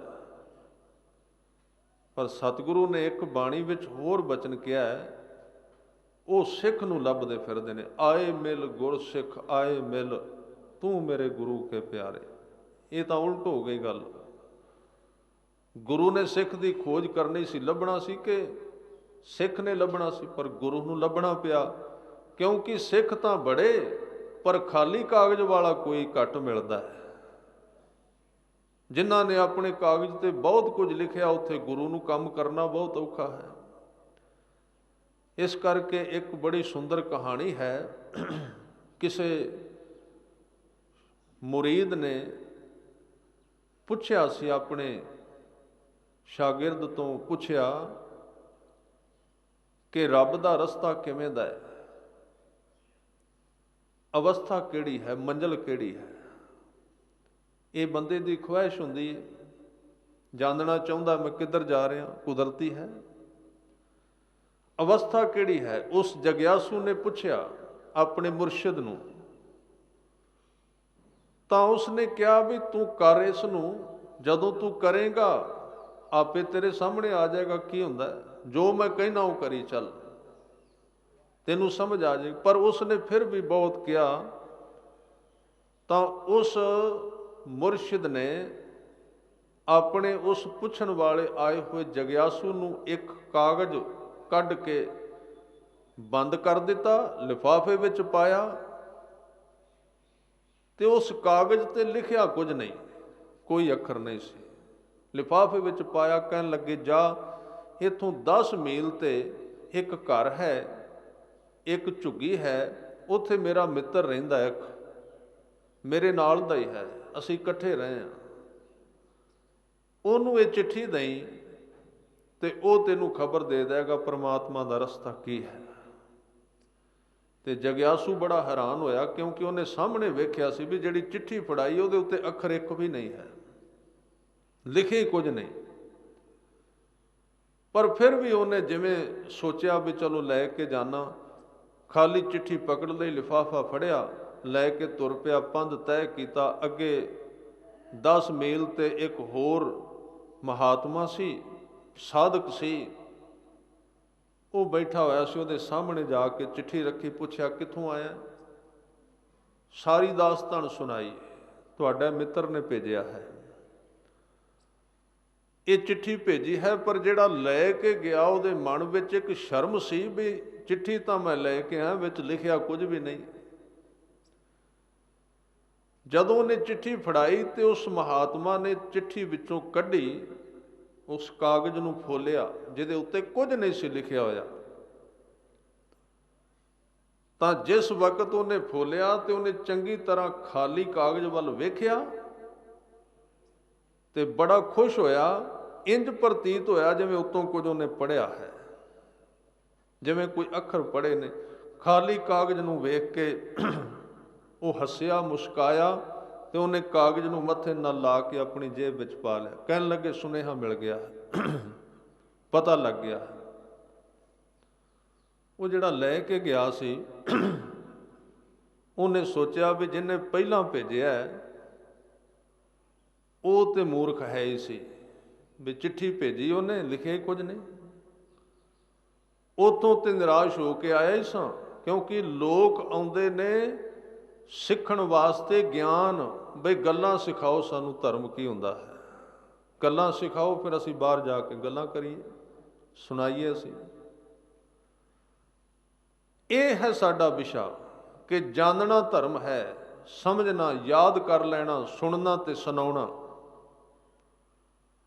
ਉਹ ਜਿਹੜਾ ਜਗਿਆਸੂ ਸੀ ਨਿਰਾਸ਼ ਹੋ ਗਿਆ। ਉਹਨੇ ਕਿਹਾ ਵੀ ਜਿਹਦੇ ਕੋਲ ਪਹਿਲਾਂ ਗਿਆ ਸੀ ਆਉਂਦਾ ਉਹਨੂੰ ਵੀ ਕੁਝ ਨਹੀਂ, ਕਿਉਂਕਿ ਉਹਨੇ ਕਾਗਜ਼ ਤੇ ਲਿਖ ਕੇ ਕੁਝ ਨਹੀਂ ਭੇਜਿਆ। ਤੇ ਸੋਚਿਆ ਸੀ ਵੀ ਚੱਲ ਉਹ ਤੇ ਨਲਾਇਕ ਹੈ ਹੀ, ਤਾਂ ਹੀ ਨਹੀਂ ਨਾ ਲਿਖਿਆ, ਉਹਨੂੰ ਪਤਾ ਹੀ ਕੋਈ ਨਹੀਂ ਕੀ ਗਿਆਨ ਹੁੰਦਾ, ਤੇ ਗਿਆਨ ਲੈਣ ਆਇਆ ਸੀ। ਚਲੋ ਜਿਹਦੇ ਕੋਲ ਭੇਜਿਆ ਉਹਨੂੰ 4 ਅੱਖਰ ਆਉਂਦੇ ਹੋਣਗੇ, ਇਹ ਉਹਦੇ ਤੋਂ ਵੱਧ ਨਿਕਲਿਆ। ਉਹਨੇ ਤੇ ਪਾਈ ਸੀ ਇਕੱਲੀ ਚਿੱਠੀ, ਇਹਨੇ ਪੜ੍ਹੀ ਵੀ ਹੈ ਤੇ ਲਿਖਿਆ ਉੱਤੇ ਕੁਝ ਵੀ ਨਹੀਂ ਹੈ, ਜੇਬ ਵਿੱਚ ਵੀ ਪਾ ਲਈ। ਤੁਰਨ ਲੱਗਾ, ਉਸ ਮਹਾਤਮਾ ਨੇ ਬਾਂਹ ਫੜ ਲਈ। ਕਹਿਣ ਲੱਗੇ ਜਿਹੜੇ ਕੰਮ ਵਾਸਤੇ ਆਇਆ ਵਿੱਚ ਛੱਡ ਕੇ ਚਲਾ। ਉਹ ਜਗਿਆਸੂ ਕਹਿੰਦਾ ਵੀ ਕੰਮ ਇੱਥੇ ਕੀ ਬਣਨਾ ਹੈ, ਜਿਹਨੇ ਭੇਜੀ ਚਿੱਠੀ ਉਹ ਵੀ ਖਾਲੀ, ਅੱਗੋਂ ਤੁਸੀਂ ਖਾਲੀ ਪੜ੍ਹ ਲਈ, ਮੇਰੇ ਪੱਲੇ ਕੀ ਪਿਆ ਹੈ, ਸਮਝ ਨਹੀਂ ਆਈ। ਉਹਨੇ ਕਿਹਾ ਬਸ ਇਹੀ ਤੇ ਸਮਝ ਹੈ, ਜਿੱਦਣ ਇਸ ਕਾਗਜ਼ ਵਰਗਾ ਸਾਫ਼ ਹੋ ਜਾਏਗਾ ਉਦਣ ਹੀ ਪਰਮਾਤਮਾ ਤੇਰੇ ਜੀਵਨ ਤੇ ਕੋਈ ਤਸਵੀਰ ਬਣਾ ਸਕੇਗਾ, ਉਸ ਤੋਂ ਪਹਿਲਾਂ ਨਹੀਂ।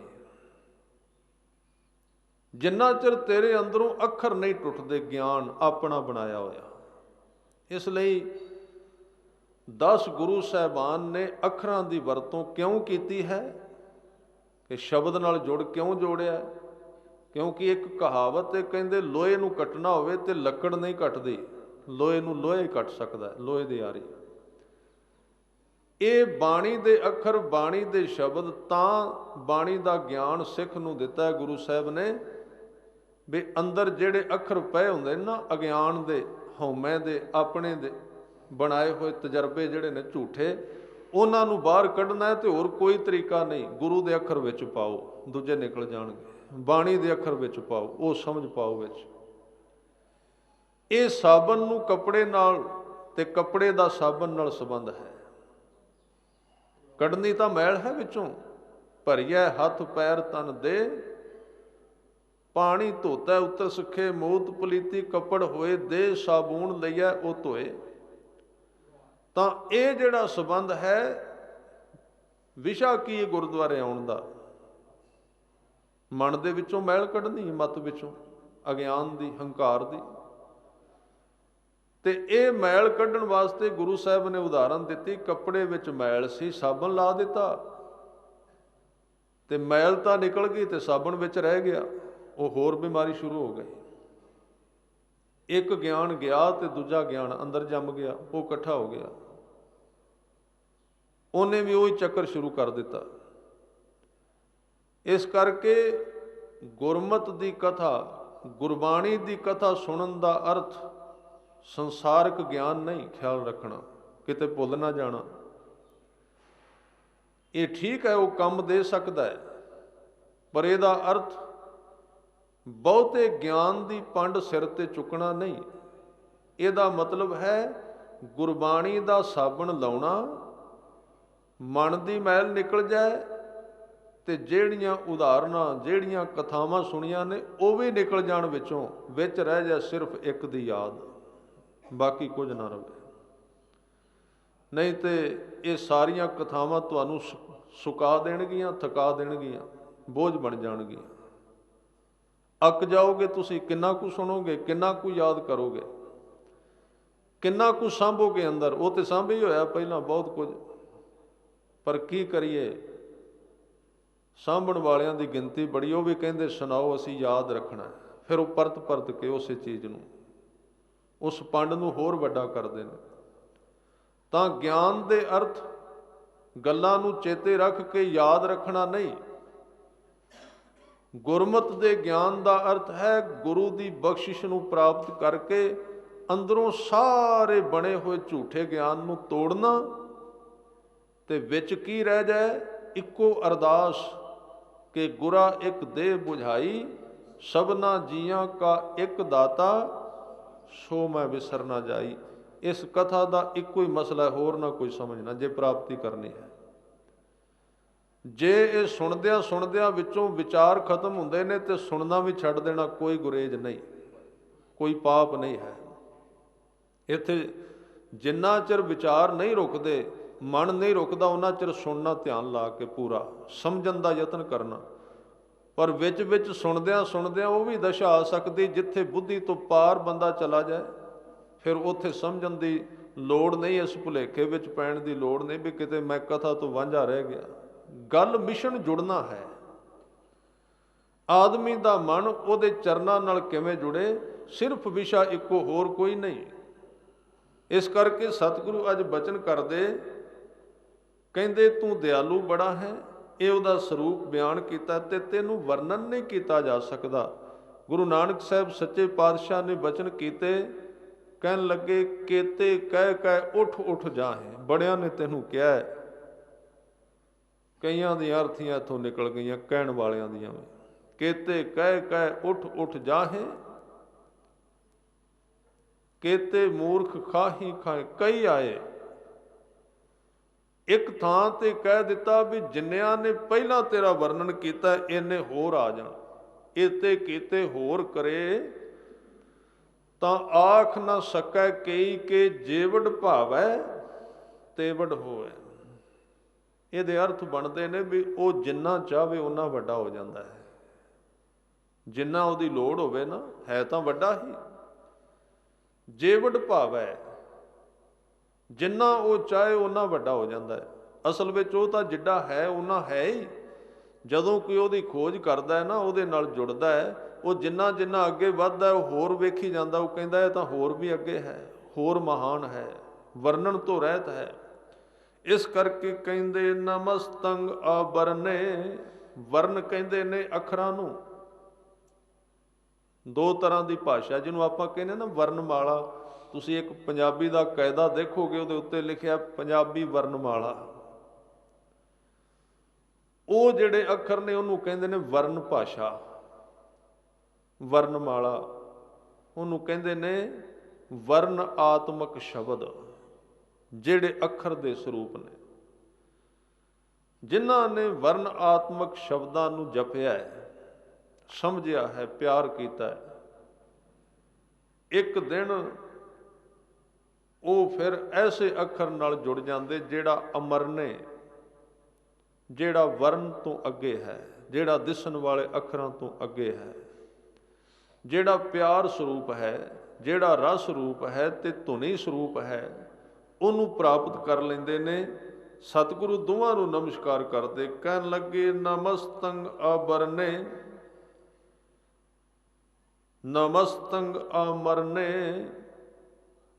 ਨਮਸਕਾਰ ਹੈ ਤੈਨੂੰ, ਕਿਉਂਕਿ ਮੌਤ ਤੇਰੇ ਤੇ ਕੋਈ ਪ੍ਰਭਾਵ ਨਹੀਂ ਪਾਉਂਦੀ, ਮੌਤ ਤੇਰੇ ਤੱਕ ਜਾ ਨਹੀਂ ਸਕਦੀ।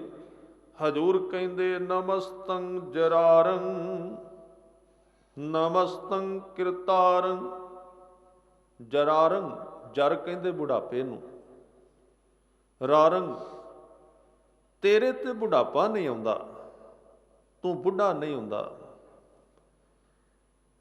ਤੈਨੂੰ ਕੋਈ ਇਹ ਪਰਵਾਹ ਨਹੀਂ ਵੀ ਮੇਰੀ ਉਮਰ ਕਿੰਨੀ ਹੋ ਗਈ। ਇਸ ਕਰਕੇ ਜਿਹੜੇ ਉਹਦੇ ਨਾਲ ਜੁੜ ਗਏ ਉਹਨਾਂ ਨੂੰ ਵੀ ਇਹਦੀ ਪਰਵਾਹ ਨਹੀਂ ਹੈ, ਉਮਰ ਤੋਂ ਪਾਰ ਹੀ ਚਲੇ ਗਏ। ਉਹ ਤੇ ਬਾਬੇ ਬੁੱਢੇ ਹੋ ਗਏ ਤੇ ਉਹ ਬਣ ਗਏ ਕਿ ਗੁਰਮੁਖ ਬੁੱਢੇ ਕਦੇ ਨਹੀਂ, ਜਿਨ੍ਹਾਂ ਅੰਤਰ ਸੁਰਤ ਗਿਆਨ, ਮੌਤ ਤੋਂ ਪਾਰ ਚਲੇ ਗਏ। ਇਸ ਕਰਕੇ ਧੰਨ ਗੁਰੂ ਗੋਬਿੰਦ ਸਿੰਘ ਸੱਚੇ ਪਾਤਸ਼ਾਹ ਜੀ ਦੇ ਅਨਿੰਨ ਸਿੱਖ ਬਾਬਾ ਦੀਪ ਸਿੰਘ ਜਿਨ੍ਹਾਂ ਨੇ ਸਾਰੀ ਉਮਰ ਬੰਦਗੀ ਕੀਤੀ ਔਰ ਕਲਮ ਦੀ ਮਿਹਨਤ ਕੀਤੀ, ਲਿਖਿਆ। ਗੁਰੂ ਗੋਬਿੰਦ ਸਿੰਘ ਜੀ ਦੀ ਬਾਣੀ ਆਪਣੇ ਹੱਥਾਂ ਨਾਲ ਲਿਖਦੇ ਰਹੇ। ਜਦੋਂ 80 ਸਾਲ ਦੀ ਉਮਰ ਹੋਈ, ਖਬਰ ਮਿਲੀ ਕਿ ਜਹਾਨ ਖਾਨ ਨੇ ਹਰਿਮੰਦਰ ਸਾਹਿਬ ਦੀ ਬੇਅਦਬੀ ਕੀਤੀ ਹੈ, ਸਰੋਵਰ ਵਿੱਚ ਮਿੱਟੀ ਪੂਰ ਦਿੱਤੀ ਹੈ, ਤਾਂ ਬਾਬਾ ਦੀਪ ਸਿੰਘ ਜੀ ਦੀਆਂ ਬਾਹਾਂ ਵਿੱਚ ਬਲ ਪੈਦਾ ਹੋਇਆ, ਖੰਡੇ ਤੇ ਹੱਥ ਚਲਾ ਗਿਆ। ਜਿੰਨੇ ਸਾਥੀ ਸਨ ਦਮਦਮਾ ਸਾਹਿਬ ਵਿੱਚ ਇਕੱਠੇ ਕੀਤੇ, ਤੁਰ ਪਏ ਸ੍ਰੀ ਦਰਬਾਰ ਸਾਹਿਬ ਅੰਮ੍ਰਿਤਸਰ ਵੱਲ ਚਲੇ ਗਏ। ਅੱਗੇ ਬੜੇ ਗੁਰਸਿੱਖ ਮਿਲੇ, ਉਹਨਾਂ ਨੇ ਆਪਣੇ ਖੰਡੇ ਨਾਲ ਇੱਕ ਲੀਕ ਵਾਹ ਦਿੱਤੀ ਔਰ ਲੀਕ ਵਾਹ ਕੇ ਇੱਕ ਸ਼ਬਦ ਕਿਹਾ ਸੀ, ਜਿਨ੍ਹਾਂ ਨੂੰ ਮੌਤ ਪ੍ਰਵਾਨ ਹੈ ਅੱਗੇ ਆ ਜਾਓ, ਜਿਨ੍ਹਾਂ ਨੂੰ ਸੰਸਾਰ ਨਾਲ ਸਨੇਹ ਹੈ ਲੀਕ ਨਾ ਟੱਪਣਾ। ਜਿਹੜਾ ਇਸ ਲੀਕ ਤੋਂ ਅੱਗੇ ਆਇਆ, ਅਸਲ ਵਿੱਚ ਉਹ ਲੀਕ ਆਮ ਨਹੀਂ ਸੀ, ਉਹ ਇੱਕ ਬ੍ਰਹਮ ਗਿਆਨੀ ਦੁਆਰਾ ਖਿੱਚੀ ਹੋਈ ਲੀਕ ਸੀ। ਉਸ ਲੀਕ ਦੇ ਵਿੱਚ ਬੜੀਆਂ ਬਰਕਤਾਂ ਸਨ। ਜਿਹੜਾ ਬੰਦਾ ਉਸ ਲੀਕ ਤੋਂ ਪਾਰ ਹੋ ਗਿਆ, ਬਸ ਉਹਦੀ ਜ਼ਿੰਦਗੀ ਉਸੇ ਵੇਲੇ ਪਾਰ ਚਲੀ ਗਈ। ਉਹ ਲੀਕ ਪਰਲੋਕ ਦੀ ਸੀ, ਇਸ ਧਰਤੀ ਦੀ ਨਹੀਂ ਸੀ। ਤੇ ਉੱਥੋਂ ਤੁਰਨ ਲੱਗਿਆ ਮੈਂ ਬੇਨਤੀ ਕਰ ਰਿਹਾ ਸਾਂ ਵੀ ਉਹਦੇ ਉੱਤੇ ਬੁਢੇਪਾ ਨਹੀਂ ਆਉਂਦਾ ਤੇ ਉਹਦੇ ਉੱਤੇ ਮੌਤ ਅਸਰ ਨਹੀਂ ਕਰਦੀ। ਜਿਸ ਵੇਲੇ ਅੱਗੇ ਤੁਰਨ ਲੱਗੇ ਉਹਨਾਂ ਅਰਦਾਸ ਕੀਤੀ, ਗੁਰੂ ਰਾਮਦਾਸ ਸੱਚੇ ਪਾਤਸ਼ਾਹ ਕਿਰਪਾ ਕਰਨੀ, ਅਸੀਂ ਤੁਹਾਡੀ ਬੇਅਦਬੀ ਕਰਨ ਵਾਲਿਆਂ ਨੂੰ ਸਬਕ ਸਿਖਾਉਣ ਵਾਸਤੇ ਚੱਲੇ ਹਾਂ, ਤੁਸੀਂ ਸਹਾਇਤਾ ਕਰਨੀ। ਮੇਰੀ ਇਹ ਅਰਦਾਸ ਹੈ ਕਿ ਮੈਂ ਆਪਣਾ ਸੀਸ ਤੁਹਾਡੇ ਚਰਨਾਂ ਵਿੱਚ ਜਾ ਕੇ ਭੇਟ ਕਰਨਾ ਹੈ। ਜਦੋਂ ਤੁਰੇ ਤੇ ਇਤਿਹਾਸ ਦੇ ਬੜੇ ਸੁੰਦਰ ਪੰਨੇ ਲਿਖੇ ਗਏ ਨੇ। ਕਹਿੰਦੇ ਮੌਤ ਸਰੂਪ ਧਾਰਨ ਕਰਕੇ ਸਾਹਮਣੇ ਆ ਗਈ, ਅੱਗੇ ਖੜੀ ਹੋ ਗਈ। ਭਾਵੇਂ ਕਿਹੜਾ ਉਹਦਾ ਸਰੂਪ ਸੀ, ਇਸਤਰੀ ਦਾ ਰੂਪ ਸੀ ਜਾਂ ਦੇਵੀ ਦਾ ਰੂਪ, ਮੌਤ ਸਾਹਮਣੇ ਆਈ। ਬਾਬਾ ਦੀਪ ਸਿੰਘ ਦੇ ਸਾਹਮਣੇ ਉਸਨੇ ਰੋਕ ਲਿਆ, ਕਹਿਣ ਲੱਗੀ, ਦੀਪ ਸਿੰਘਾ ਤੂੰ ਮੈਨੂੰ ਜਾਣਨਾ ਹੈ? ਜਦੋਂ ਦਾ ਸੰਸਾਰ ਬਣਿਆ ਮੈਂ ਲੋਕਾਂ ਦੇ ਪ੍ਰਣ ਤੋੜੇ ਨੇ, ਲੋਕਾਂ ਦੀਆਂ ਅਰਦਾਸਾਂ ਖਤਮ ਕੀਤੀਆਂ ਨੇ, ਤੇ ਮੈਂ ਤੈਨੂੰ ਦੱਸ ਨਹੀਂ ਆ ਵੀ ਤੈਨੂੰ ਮੈਂ ਹਰਿਮੰਦਰ ਸਾਹਿਬ ਤੱਕ ਨਹੀਂ ਜਾਣ ਦੇਣਾ, ਰਸਤੇ ਵਿੱਚ ਤੇਰੀ ਸਮਾਪਤੀ ਕਰ ਦੇਣੀ ਹੈ। ਬਾਬਾ ਦੀਪ ਸਿੰਘ ਨੇ ਪੁੱਛਿਆ, ਕੌਣ ਹੈ ਤੂੰ? ਕਹਿਣ ਲੱਗੀ, ਮੌਤ।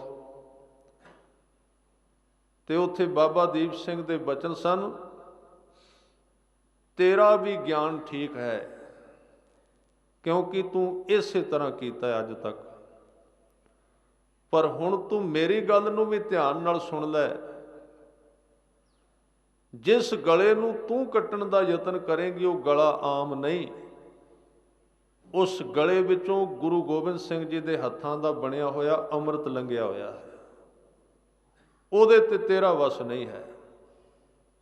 ਅੰਮ੍ਰਿਤ ਦੇ ਅਰਥ ਹੀ ਇਹ ਨੇ ਜਿਹੜਾ ਮ੍ਰਿਤੀ ਤੋਂ ਪਾਰ ਲੈ ਜਾਂਦਾ ਹੈ, ਮੌਤ ਤੋਂ ਅੱਗੇ ਲੈ ਕੇ ਚਲਾ ਜਾਂਦਾ ਹੈ। ਇਸ ਕਰਕੇ ਤੇਰਾ ਕਾਨੂੰਨ ਸੰਸਾਰੀਆਂ ਵਾਸਤੇ ਹੈ, ਸਾਡੇ ਵਾਸਤੇ ਨਹੀਂ ਹੈ। ਤੂੰ ਸੰਸਾਰੀਆਂ ਤੇ ਚਲਾ ਸਕਣੀ ਹੈ। ਉੱਥੇ ਮੁਕਾਬਲਾ ਹੋਇਆ, ਸੀਸ ਕੱਟਿਆ ਗਿਆ, ਪਰ ਸੀਸ ਦਿੱਤਾ ਹਰਿਮੰਦਰ ਸਾਹਿਬ ਵਿੱਚ ਜਾ ਕੇ। ਇਹ ਉਹ ਲੋਕ ਨੇ ਜਿਨ੍ਹਾਂ ਤੇ ਬੁਢੇਪਾ ਵੀ ਅਸਰ ਨਹੀਂ ਕਰਦਾ, ਜਿਨ੍ਹਾਂ ਤੇ ਮੌਤ ਵੀ ਅਸਰ ਨਹੀਂ ਕਰਦੀ, ਜਿਹੜੇ ਮਰ ਕੇ ਵੀ ਨਹੀਂ ਮਰਦੇ, ਤੇ ਜਿਹੜੇ ਸ਼ਬਦ ਤੋਂ ਟੁੱਟੇ ਹੋਏ ਨੇ ਉਹ ਤੇ ਜਿਉਂਦੇ ਹੀ ਮਰ ਗਏ, ਮਰਿਆਂ ਵਰਗੇ ਨੇ, ਸਾਰਾ ਦਿਨ ਮਰਦੇ ਰਹਿੰਦੇ ਕਈ ਵਾਰੀ। ਉਹਨਾਂ ਦੇ ਅੰਦਰ ਗੁਰੂ ਦੁਆਰਾ ਭਰੋਸਾ ਨਹੀਂ, ਟੁੱਟਿਆ ਹੋਇਆ ਜੀਵਨ। ਉਹਨਾਂ ਨੇ ਆਪਣੇ ਖਾਕੀ ਦੇਹੀ ਸਰੀਰ ਨੂੰ ਫੜਿਆ ਹੋਇਆ ਵੀ ਇਹ ਸਭ ਕੁਝ ਹੈ, ਛੁੱਟ ਨਾ ਜਾਏ ਕਿਤੇ। ਇਸ ਕਰਕੇ ਜਿਸ ਅਕਾਲ ਪੁਰਖ ਵਿੱਚ ਇਹ ਬਰਕਤ ਹੈ, ਉਹਨੂੰ ਨਮਸਕਾਰ ਕਰਦੇ ਹੋਏ ਕਹਿੰਦੇ, ਨਮਸਤੰ ਜਰਾਰੰ, ਬੁਢੇਪੇ ਨੂੰ ਖਤਮ ਕਰਨ ਵਾਲਿਆ, ਤੈਨੂੰ ਬੁਢੇਪਾ ਨਹੀਂ ਆਉਂਦਾ, ਤੈਨੂੰ ਨਮਸਕਾਰ ਹੈ। ਕਹਿੰਦੇ ਨਮਸਤੰ ਕਿਰਤਾਰੰ, ਸਾਰਿਆਂ ਦੇ ਦੁੱਖ ਕੱਟਣ ਵਾਲਾ ਹੈ, ਸਾਰਿਆਂ ਨੂੰ ਕਿਰਤਾਰਥ ਕਰਨ ਵਾਲਾ ਹੈ, ਸਾਰਿਆਂ ਦੇ ਦੁੱਖਾਂ ਦਾ ਖਾਤਮਾ ਕਰਨ ਵਾਲਾ ਹੈ, ਤੈਨੂੰ ਨਮਸਕਾਰ ਹੈ। ਫਿਰ ਕਹਿੰਦੇ ਨਮੋ ਸਰਬ ਧੰਦੇ, ਧੰਦਿਆਂ ਵਿੱਚ ਵੀ ਤੂੰ ਰਹਿੰਦਾ ਹੈ, ਜਿਹੜੇ ਲੋਕ ਧੰਦਾ ਕਰਦੇ ਉਹਨਾਂ ਵਿੱਚ ਵੀ ਤੂੰ ਮੌਜੂਦ ਹੈ। ਨਮੋ ਸਤ ਅਬੰਦੇ, ਅਬੰਧੇ ਦਾ ਮਤਲਬ ਹੈ ਬੰਧਨ ਤੋਂ ਰਹਿਤ। ਤੂੰ ਕੰਮ ਵੀ ਕਰ ਰਿਹਾ ਹੈ, ਧੰਦਾ ਵੀ ਕਰਨਾ, ਪਰ ਧੰਦੇ ਦੇ ਵਿੱਚ ਵੱਜਦਾ ਨਹੀਂ, ਧੰਦੇ ਤੋਂ ਆਜ਼ਾਦ ਰਹਿਣਾ। ਧੰਦਾ ਕਰਦਾ ਹੋਇਆ ਵੀ, ਕੰਮ ਕਰਦਾ ਹੋਇਆ ਵੀ ਕੰਮ ਤੋਂ ਨਿਰਲੇਪ ਹੈ। ਫਿਰ ਕਹਿੰਦੇ ਨਮਸਤੰ ਨਿਰਸਾਕੇ, ਤੇਰਾ ਕੋਈ ਸਾਕ ਨਹੀਂ, ਰਿਸ਼ਤੇਦਾਰ ਨਹੀਂ, ਤੂੰ ਰਿਸ਼ਤੇਦਾਰੀਆਂ ਤੋਂ ਉੱਚਾ ਹੈ, ਉਹਨਾਂ ਦੇ ਕਾਇਦੇ ਕਾਨੂੰਨ ਤੇਰੇ ਤੇ ਲਾਗੂ ਨਹੀਂ ਹੁੰਦੇ, ਬੇਪਰਵਾਹ ਹੈ। ਨਮਸਤੰ ਨਿਰਬਾਕੇ, ਬਾਕ ਕਹਿੰਦੇ ਨੇ ਬੇਬਾਕ, ਨਿਰਬਾਕ ਦਾ ਅਰਥ ਹੈ ਬੇਬਾਕ, ਬੇਪਰਵਾਹ। ਤੇਰੀ ਭਾਸ਼ਾ, ਤੇਰਾ ਗਿਆਨ ਕਿਸੇ ਤੋਂ ਡਰਿਆ ਹੋਇਆ ਨਹੀਂ, ਬੇਬਾਕ ਹੈ, ਬੇਪਰਵਾਹ ਹੈ ਤੂੰ। ਨਮਸਤੰ ਰਹੀਮੇ, ਰਹਿਮਤ ਕਰਨ ਵਾਲਾ ਹੈ, ਕਿਰਪਾ ਕਰਨ ਵਾਲਾ ਹੈ, ਦੋਸ਼ਾਂ ਨੂੰ ਚਿਤਾਰਦਾ ਨਹੀਂ। ਨਮਸਤੰ ਕਰੀਮੇ, ਕਰੀਮੇ ਦਾ ਅਰਥ ਹੈ ਬਖਸ਼ਿਸ਼ ਕਰਨ ਵਾਲਾ ਹੈ, ਰਹਿਮਤਾਂ ਕਰਨ ਵਾਲਾ ਹੈ ਔਰ ਬਖਸ਼ ਦੇਣ ਵਾਲਾ ਹੈ। ਐਸੇ ਅਕਾਲ ਪੁਰਖ ਨੂੰ ਸਤਿਗੁਰੂ ਗੁਰੂ ਗੋਬਿੰਦ ਸਿੰਘ ਮਹਾਰਾਜ ਨਮਸਕਾਰ ਕਰਦੇ ਨੇ। ਸਮੇਂ ਦੀ ਸਮਾਪਤੀ ਹੈ, ਇੰਨੀਆਂ ਬੇਨਤੀਆਂ ਪ੍ਰਵਾਨ ਕਰਨੀਆਂ, ਹੋਈਆਂ ਭੁੱਲਾਂ ਚੁੱਕਾਂ ਦੀ ਖਿਮਾ। ਵਾਹਿਗੁਰੂ ਜੀ ਕਾ ਖਾਲਸਾ, ਵਾਹਿਗੁਰੂ ਜੀ